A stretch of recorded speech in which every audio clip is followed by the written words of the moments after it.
CNN journalist Clarissa Ward, who, I think whose perspective on this conflict has changed over time, did an Instagram post yesterday claiming that CNN is suppressing coverage of the Gaza genocide. Here is her Instagram post.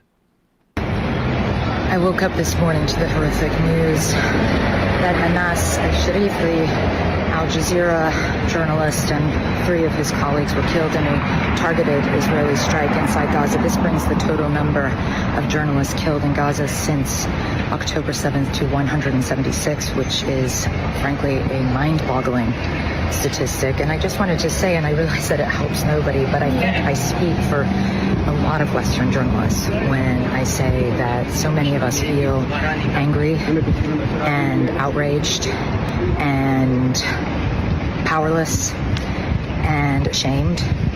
We are confronted with a stream of accusations from the IDF that seek to dehumanize our Palestinian colleagues, that seek to justify their killings, and the nature of the carefully calibrated language that we are using in our stories, I understand to many just feels so detached and so not proportional to the agony and outrage of the moment.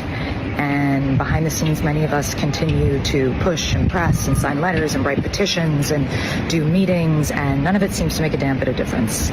So just a reminder that journalism is not a crime, and that the targeting of journalists is a war crime.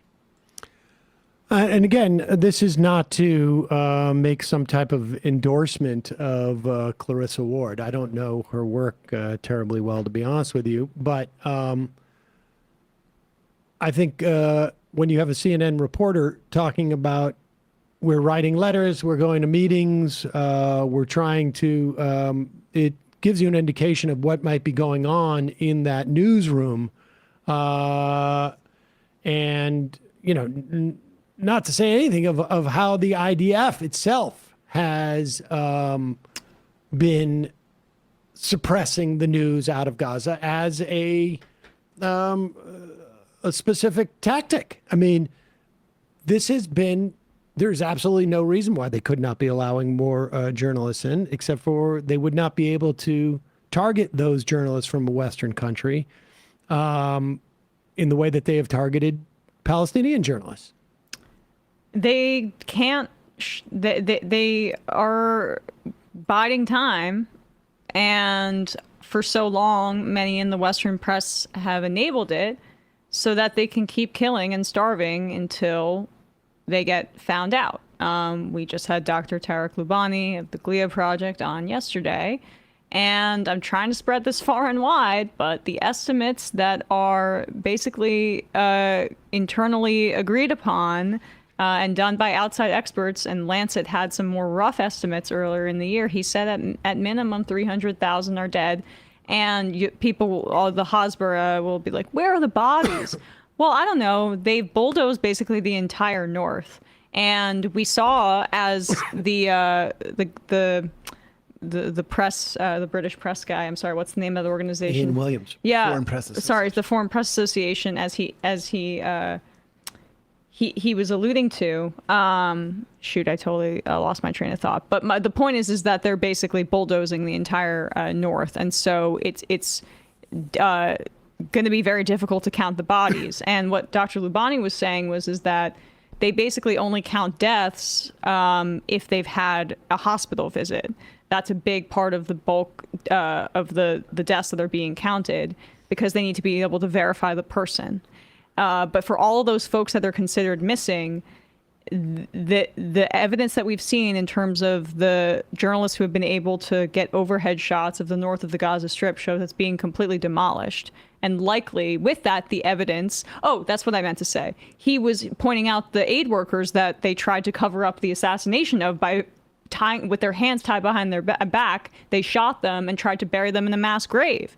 How many thousands and thousands of that has happened to across the Gaza Strip with Palestinians here? And that's why they don't want Western journalists in there. So they have this racism on overdrive about Palestinian journalists. in order to discredit them. We should also add that the doctor told us that they are not counting the deaths that are undoubtedly but for causes. So, in other words, if you are a dialysis patient in Gaza, it is highly unlikely that you're able to do dialysis across a population of 2 million people, whatever percentage is on dialysis. I would imagine the vast majority of facilities that provide dialysis are gone now. And if you die, you're dying because of your kidney disease, et cetera. I mean, he specifically said dialysis, but I imagine there's a lot of other diseases and maladies that people die of because the medical system has been completely undermined, if not largely destroyed in Gaza. Good that Western journalists are talking about it. This isn't about any one individual reporter unless they're like extremely egregious, but it does, I think, what she said there speak to the institutional pressure that members of our media have been facing for over 2 years to say absolutely nothing. She's the chief international correspondent, too. I'd imagine she works closely with Christiane Amanpour, who, early on in the genocide, her coverage wasn't great, but it turned around quite quickly, and they've been burying her coverage on CNN and International and not incorporating it into the coverage here in the United States because it's more important for them to stick what's that freak on the Scott Jennings on to Abby Phillips' panel and scream about how the Palestinians deserve it or something. Hey, folks, don't forget to hit the subscribe button and check out our daily show. We do it every day at 12 p.m. Eastern for about 2.5 hours. We even take phone calls. You should check that out.